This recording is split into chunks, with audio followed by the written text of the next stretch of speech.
inondation le pays qui vit toujours le calvaire nemmeeku nañ ni ci week-end bi ba ci fin de semaine bi yëpp da doon taw waaye dafa mel ni Ndakaaru dafa tooy xepp et que l'épisode des inondations tourné guñu ko ba tey au Sénégal. Assane. Nabukor. oui. Nabukor li xew nii. Yéeme na de. doy na waar. gaa toute la journée du samedi defe naa dafa taw. oui. àjjuma la tàmbali. oui. kon ndox mi bare na. trop. waaye am na dëkk yi nga xam ne jamono ji ci nasaraan yi. ay 6 jours lay taw 5 jours day tegle. pas de boubou amul problème. kon ñun. am na. la si nekk dégg na la wax bi. bu baax xam nga la si nekk. lan la. xoolal ñu ngi may jox benn information bu garaaw. yii Nabou. oui. lii bii beneen mbir la. ban la ci. waaw ayca beneen mbir la xam nga la xew ayca rek waaw le temps que Mamy Samb. xam nga la xew ayca. xam nga la xew. oui. 750 milliards. 766 milliards. En tout cas plus de 700 milliards. Via un plan dit décennal. dégg na la wax bi plan décennal de lutte contre les inondations. En tout cas réaménagement assainissement. Pendant 10 ans 2012 à 2022. Malheureusement dara changé wul. am na nag ay zone en partie yu daan metti. amaana metti wutul. kon am na lu ñu fa jot a def parce que nag ñàkk faa bañ a def dara mënut a ne. ci alal ja toll noonu. kon am na fu ñu ko def waaye fan ko def ak nanu ko defee loolu moo la question bi. bu dee da ngay parce que defar bu dee da ngay defar bërëb bi ñu ne fii kat am na problème. nga defar ko tourner problème ba nga doon def indi beneen problème fële. kon defar ba baaxul foofu la Sénégal toll na bu ko. Thiès Rufisque Yoff Almadies. Ouest Foire Gannaaw Rail est-ce que kër ñoom Ibrahima sax taawul. Abdou Fall yéen taawu leen. Ngala yaa Seydi Ibrahima taawoo. waa moom cité ba mu dëkk taawul parce que. ña nekk cité Aliou Sow ñoom taawul wax dëgg yàlla c'est l'une des plus belles cités du pays. fële ci Guédiawaye waaye xam naa la ma laa wax Nabukor. nu ne Mamy Samb ak sil nga toog. danu ne loolu dëgg. danu ne. 700 milliards ak lu teg. moo xam 50 wala 66 la nu wax ne moo la li nga xam ne moom la ñu def ci inondation. oui plan décennal. ba nu ko si defee micro bi baax na. baax na waaw kon ba nu ko si defee. la mu jur. ci liñ ñu wax ak li ñu wan ak li noo dund. moo ne li noo dund mooy inondation mu ngi fi ba tey. danoo def BRT mu jur ndox ma waroon dematut di jàdd ca kër ya. mu juraat beneen coono. gis naa waa unité 4 defe naa bu ma jumul Parcelles Assainies. lu ngay dund la méttee la doy waar. Caaroy. Gannaaw Raay. Fasades. Rufisque. Thiès.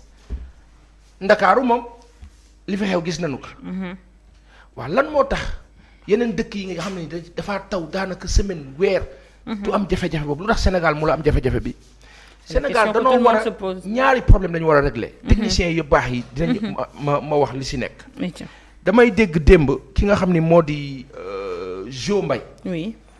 Jo Mbaye Mamy Samb xam nga ko. moo fi woon sanu maam bi Baye Niass way ba neex.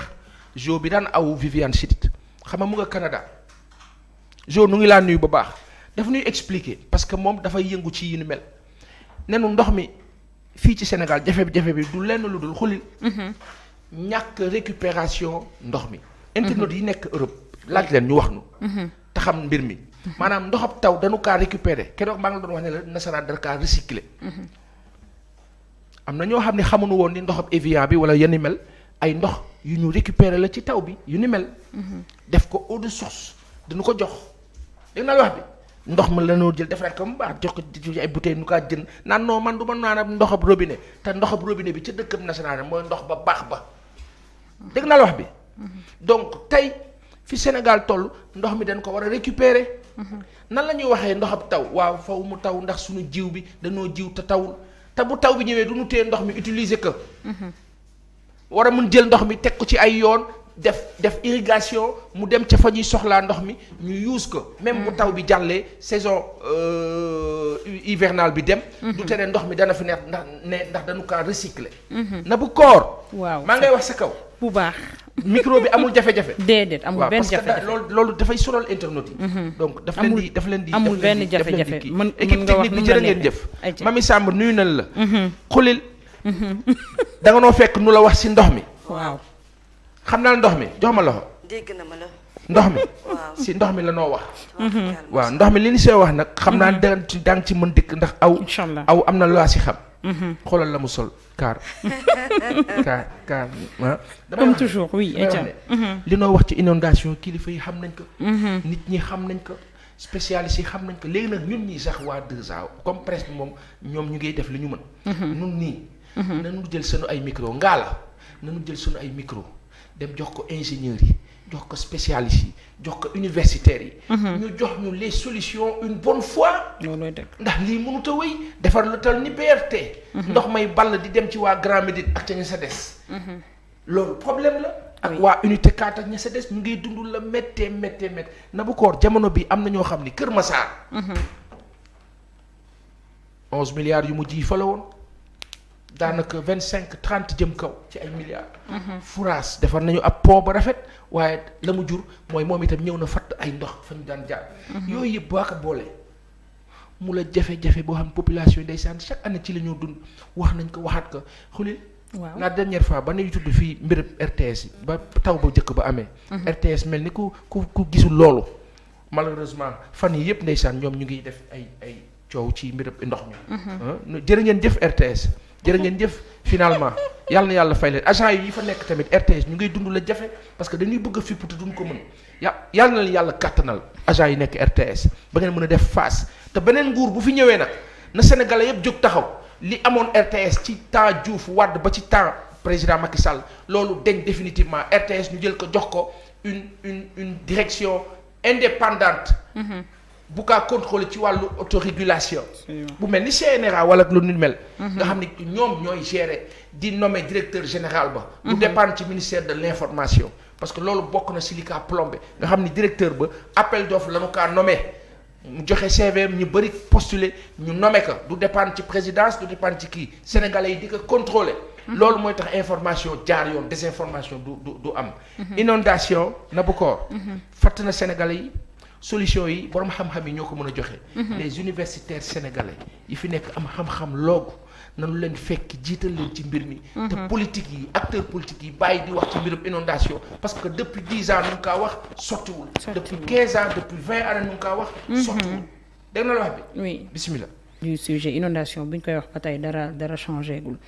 mu mel ni sax zone yi nga xamante ne dañ doon ragal naan zone yi dina xaw a nekk yooyu noonu banlieue bi on ne pourra plus en parler parce que inondation depuis des années mu ngi fa te changé gul ba tey mais dañoo seetlu ne Ndakaaru cim boppam instant bi foo dem ndox la foo dugg ndox la mu mel ni inondation yi dafa jël beneen ampleur wala beneen envergure boo xamante ne peut-être amu ko woon mu nekk lu doy waar sénégalais yi di ko vivre au quotidien Mamy la plus belle.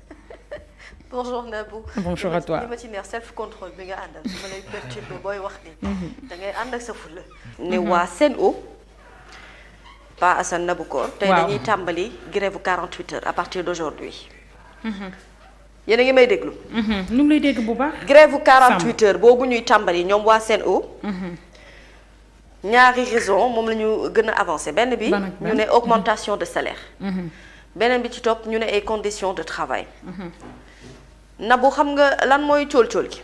lan la cool-cool gi mooy pendant 48 heures nee nañu ndox bi dañu koy couper beneen bi mooy agence yi dañuy fonctionner au ralenti pour que ñu mën a peser de tout leur poids ci seen plateforme revendicative boo xam ne apparemment ça fait un moment que ñu koy nekk di casse et que amuñu ci solution. xam nga lu tax ma wax ko. ayca dañu tombe ak jamonoy nawet. ku ne xam na ne kër yëpp fees nañu inondé. donc problème assainissement day daal di taxaw problème assainissement nag bu tombewee ak grève Sen'Eau ñoom it ñu jël robinet yi ne ko kàpp tëj fu nit ñi jëm. Donc ce qui veut dire que bon naturellement c'est vrai que la plupart du temps en tout cas yenn zones yi am na ñoo xam ne bu dul dara grève ou pas grève dañoo am ay problème ndox. Donc bu ca grève ba yokkee moom dafay gën a difficile parce que d'habitude sax xëy na peut-être bu grève daan nga gis ay citerne d'eau yu dugg ci biir koñ yi encore ci yenn koñ la ñuy dugg c'est pas du koñ yi nga xamante ne dafa fees dell ak ndox mais pas Assane. gis nga zone de captage ni mu mel bassin de rétention bi nga xamante ne mur bi dafa dem ba daanu donc ndox boobu yëpp déversé ci biir kër yi. fees ci biir kër yi nit ñi seen salon yi ñu tegle ko seen chambre à coucher yi ñu tegle ko bul xam ci yenn condition la ñu nekk pour mën a togg lu ñu lekk et loolu nekk zone de captage on parle pas de ay quartiers yoo xamante ne c'est hors de Dakar on parle des quartiers yoo xamante ne tàmm nañu leen gis ñu inondé ak ñi ñu tàmmut a gis ñu inondé sax bâtiment yi dañoo màndi ndox li tax ñi màndi ndox mooy taw bi dafa teglee 48 heures yoo xam ne non stop non 72 heures qu'est-ce que je dis non stop depuis vendredi samedi dimanche ndox bi di wàcc xéewal la ñu ngi ñaan yàlla mu gën a yokk mais xéewal googee jural na joote ñu bëri ci askan wi xam nga lu muy li problème bi lan la te nit ñi war ko comprendre mooy inondation Sénégal du tey lay régler du tey lay am solution pourquoi parce que ba ñu ko waree régler ca cappaandaw ga dafa yàgg problème mu maanaam évacuation d'eau problème mu assainissement wu Ndakaaru problème mu ndox bi bu amee am fu mu jaar wala boog ñu mën ko utiliser comme dit Pa Assane de manière intelligente à ce que ndox moomu à la limite bu déversé wu xëy na mën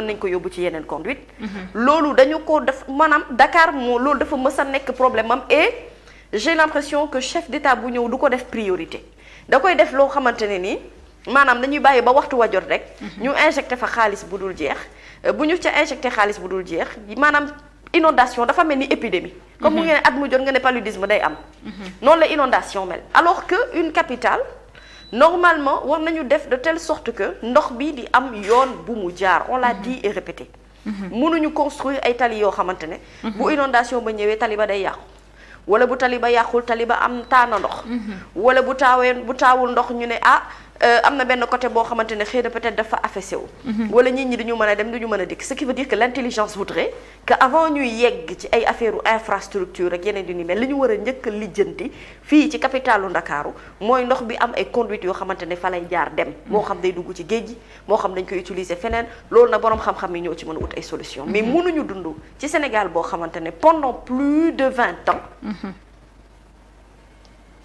bi ñu xàmmee ràññee ba tey bu tawee Ndakaaru kenn du dem kenn du dikk kër yëpp ay taa kon ce qui veut dire que maanaam ñi nga xamante ne ñoo yor réew mi defuñu ko priorité dañu war a bàyyi rek ba ñu yegsi ci période boobu ci loo xamante ne musul changer pendant des années également c'est durant la même période la ñuy dund ay saison hivernale donc xam nañu ko mënuñu nag prôner un développement prôner un Sénégal émergent prôner loo xamante ne nii à la limite li nga xamante ne moom mooy fondement base bi li tax muy gën a mën a dëgër loolu dañu ko faussé dañu ko raté et je suis désolée de le dire mais pour man c'est un échec total parce que mënuñu à chaque fois ay taw bu amee Ndakaaru yàlla ji nga xamante ne bu asamaan si bu ubbee ay vaanam rek te caaxaanul mën naa taw pendant des heures et des heures pendant des jours et des jours te ni muy fu bu xasee ba xiin ba commencé taw rek am nañu ci bëri ñoo xamante ne ñuy massawu d'ailleurs au passage tous les sinistrés yi nga xamante ne fu mu nekk ni fi ñuy toog di wax ñoom taluñu wax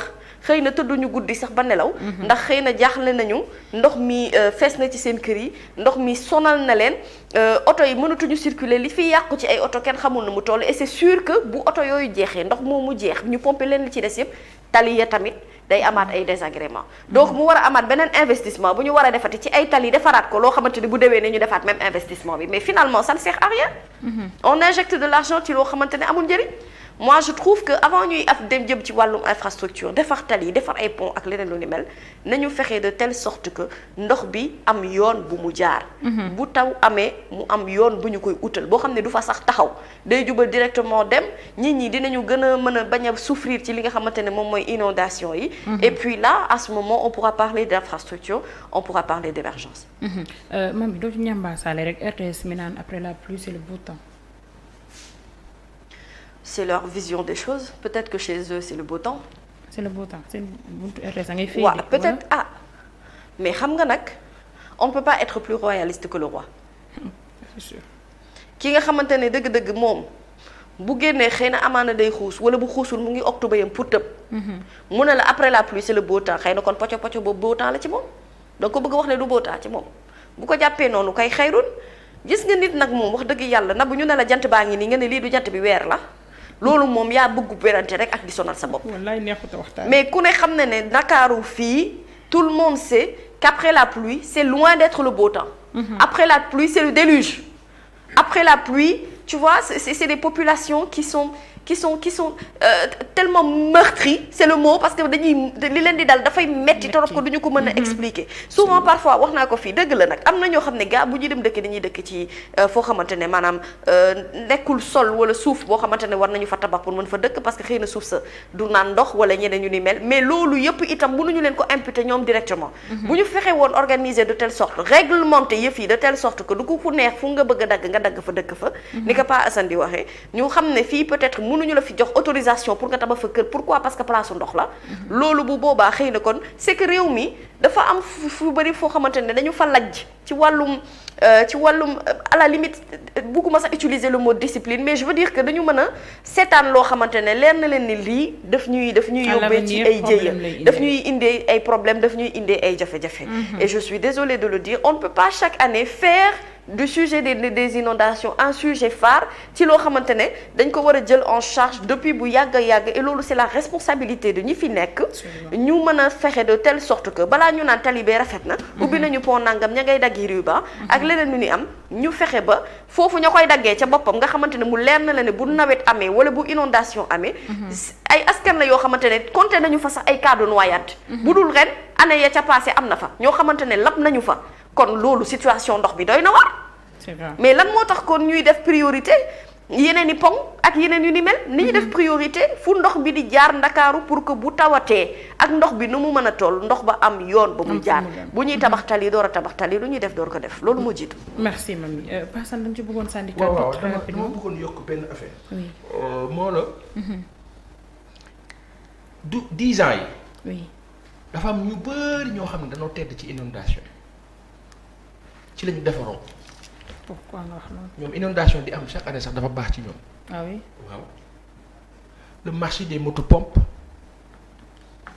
yi daa am ñoo xam ne ñu ngi see dox du ñu tudd kenn ak groupe électrogène yi jërëjëf nga am. du ñu tudd kenn waaye ñi see dox. ñoom inondation di am daa baax si ñoom. moo la seen traite. loolu wax traite la traite. da ngaa dégg traite négrière. dégg traite de l'arachide. sanu maam daan si liggéey. bii moo la traite des motopompes traite des machines yi nga xam ni moo leen di dimbali ci tuyauterie ci la ca des mais xoolal Yoff Tongoor la fa xew ndox maa ngaa ball à 0 mètre de la mer corniche samedi ñi jaar corniche samedi xoolil corniche dafa taa. ministère de l'intérieur dafa taa ministère de l'intérieur. RTS ak la set ñoom ñëpp dañoo inondé ndox ma fees del man bu ma bokkee ci nguur bu mel noonu gis loolu je dois raser les murs dama war a am kersa du ma chercher à défendre l'indéfendable à montrer aux gens pourtant ñu ngi ci mais depuis toujours vous êtes dessus mais diin bi moo bare daa am noo xam ne danañ see tedd gis nga infrastructure ya bari yi africains yi ci la ñoo tedd seen dëkk yi ñi nga xam ñoo ciy yëngu nu ngay defar pont au croisement Cambérène deuxième pont bi pourtant ba ñuy defar autoroute à péage ils savaient que il fallait le faire mais danoo bàyyi diir dafa am gis nga Barthélemy li muy wax ci sunu fonctionnaires yi nit ñi di ko mere. ñenn ñi ne ci administration di mer bu leen mer mais loolu yëpp c'est la faute de l'État. nguurub Sénégal moo am doxalinu tekkatu diil xam nga tekkatu diil ay mbiram du leer de mi figue mi raisin la.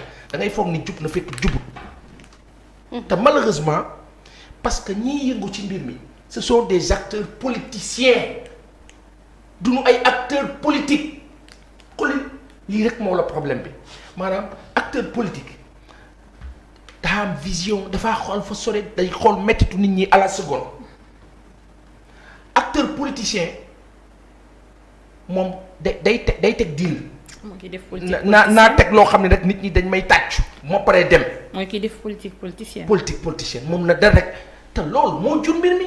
2012 président Macky Sall dafa fallu ñëw fekk fi ay inondation daal ne dinaa ko régler mu dindi Sénat dindi ba ca des xulil ya mu dindi woon yëpp mu indiwaat ko au bout de 2 ans mu indiwaat ko daal di ne téléphone bi ci palais beeg gouvernance bi fépp ci gouvernement beeg fépp téléphone dañu koy wàññi ndax daf ñuy coûter cher oto itam dañu kaa wàññi diggante 2012 à 2022 laaj leen combien on a dépensé sur téléphone ak oto.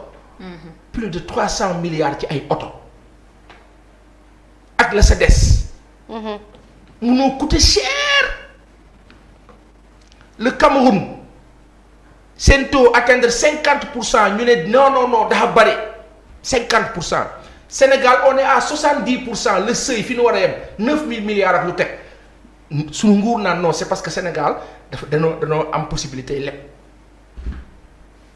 tàllal loxo ba bare amoo donc 750 milliards à l'eau comme ça sous les eaux wala dans les eaux lu noo wax. ma nga ca ndox ma. sous les eaux. sous les eaux. ma nga ca ndox ma loolu la mu doon na bu koor donc business bi ne ci affaire bi ñenn ñi dañoo mel ni ñu ko am entretenir parce que inondation di am dafa baax si ñoom ci la ñoo business da nga ciy gis koo xam ne da ciy am marché boo xam ni bu inondation jàllee moom bam dafa am marché ba mu jëm année prochaine. bu ñu jubee nawet rek mu jógaat monsieur le ministre xam nga gars yi foog ñu jàppale leen doxaat ca conflit d'intérêt taxaw tudd nu kenn de waaye jege ñaale yi moo xam jabar yi moo xam tante yi moo xam bàjjan yi moo xam nijaay yi moo xam ña ca des di taq daal ñooñu ñëpp nag boo dee tudd APR ak seen nguur dañ laa mere dañu lay en mais mën ngeen am waaye ñun tamit mën nañoo am def leen li war a nekk na bu ko na mu def li war a am nit ñi génn si daal di nekk si jàmm kan nan ngeen mën a comprendre et il y a une réalité ma tëjee foofu xam nga moo la lan il faut décongestionner la capitale ñëpp mënuñu dëkk Dakar soxna si Nabou Cor Nabou Samb Mami Samb Nabou Cor il faut que ñu def de sorte que lan la xew dara xew la xew wër na yàlla dara xewul yeggali il faut ñu def de telle sorte que waaw il faut ñu def de sorte que ba ma jumee ci tur yi noogu la sama yoon new waaw benn waaw il faut ñu def de sorte que maak mami li ñuy dund ay caay ci ñu ngi lay déglu sekk il faut ñu def de sorte que ngeen baal nu ni ñoo seetaan njaboot gu tëre il faut ñu def de sorte que Dakar nit ñi vous ne pouvez pas avoir le plus fort taux de densité dans la capitale Abdou Fall 17 millions de Sénégalais bu ñëpp dëkkee Dakar lan moo xew lan moo la xew nanu assainir partout Abdou Fall keroog nu ngay waxtaan cité Apix yi nekk Tivaouane Peulh cité dàq ko ci àdduna bi ak rafet car bien assaini belle cité waay Apix félicitation foofu waaye na mel foofu na mel noonu fépp na mel ni cité Aliou Sow mais plan de l'émergence président teg est-ce que tegu ko pour un peu aussi gën a libérer Dakar. na bu koor musuma la xamee ruube. dama laaj rek. plan de l'émergence ba xam nga baa ko fi tuddee fi ne nii ci jamono bi ak li noo dund baa ko waxee ma ne la émergence fan. moo tax nun danoo dugg. waaw génnuñu léegi nag comme nu ngi si ndox mi bassin de rétention bi leen Mami Samb di wax. comme nun foofu la ñu toll. émergence moom bu nu ko kenn waxati te li gën a garaaw nag moo tax nguur bii. am na côté boo xam ne nag dama am tuuti kersa ak yërmande si ñoom ak ñeewanteel sax parce que di campagne électorale lii dal la moo tax bu fekkoon plan la pour dugal élection yi législative yi ci biir ndox mii. plan ba foiré na parce que du woon xalaat waruñu woon def campagne nii tabaski bi ci la ñu campagne ci la campagne bi ubbi loolu du woon xalaat ndox mi fekk si campagne bi yow nguur ba fi taxaw di wax ñu ne la ana xaalis ba yow opposition bi.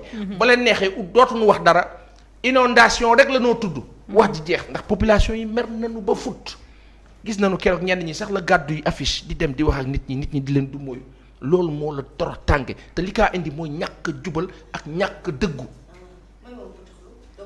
ayca maa la ko ñaan rek sekk est-ce que xam nga ne fu mu nekk nii maanaam inondation yi nit ñi di dund askan wi di ko dund na bu ma sa muñal rek.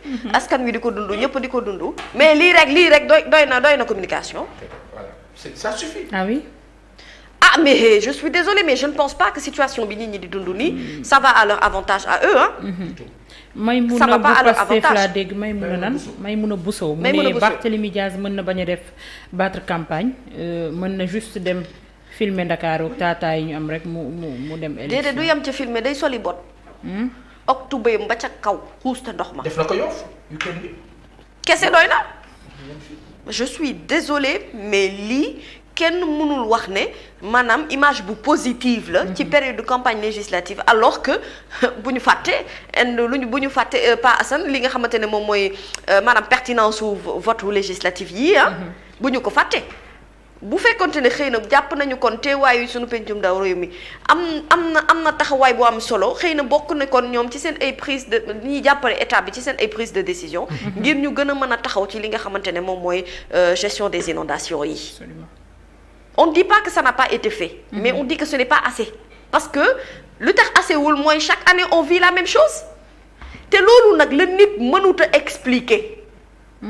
xam nga dafa am yoo xamante ne nii mooy yëkkati nguur am yoo xam ne mooy daaneel nguur lii daaneel nguur nag soxut a wane xam nga loolu soxlawul wax parce que yëf yi dañ koy gis nii jaxraan nit ñi teg ci seen bët problème inondation yi lañ ne di bëggatuñ koo dund dañoo sont ci moto pompe yeeg man de am na benn bu nekkoon sama koñ démb wax mën na dara waaye xur-xur gu mu ànd rek mën naa yee màgget gu feebar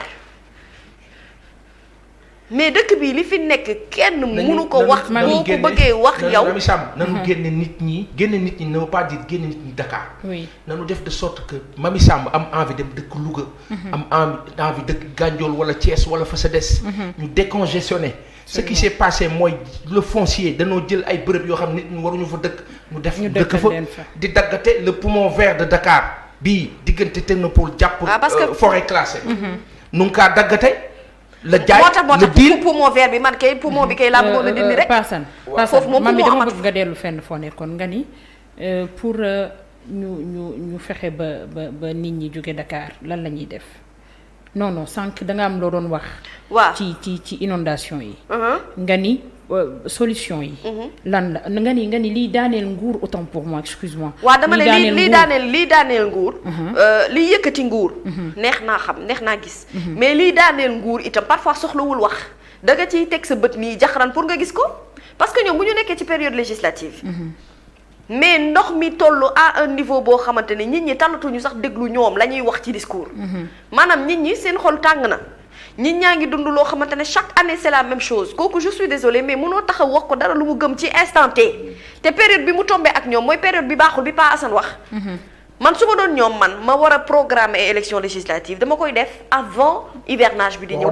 wala après saison hivernage. donc ñoom élection yi fi mu tombeel du seen. déedéet du seen avantage. déedéet du seen avantage. waaye nag attention du seen avantage. attention. luy tension gi fi. attention. fu tension bi ne lan la. météo dafa ne day tawaat mardi xaw ma bu ko fi tawaatee bu fi semaine bi incha allah bu ko fi tawee tawaat. bu taw ba eggee àjjuma. jàpp leen ni bu ngeen xefee noonu leen élection yi dañu kaa reporté de moytu leen de bàyyi leen si xel de. reporté mën naa nekk de. ba ndox mi bëree école yi la ñu war a dem voté école yi ba feesee ndox nu faa duggee di voté. wax nga dëgg. moytu leen de bàyyi leen xel loolu de. wax nga dëgg.